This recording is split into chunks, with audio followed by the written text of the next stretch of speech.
let's talk about this.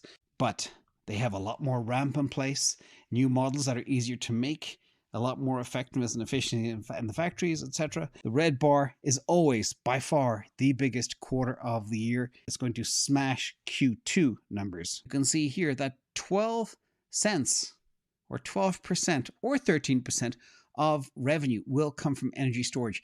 And the chart shows that Tesla's average dollar of revenue comes from, including forecast for the rest of 2023 out to 2025. And we do know that not only is Lathrop scaling up to 10,000 units, but also they're building a new one in China too, which should be ready shortly. I didn't get it, but I got close.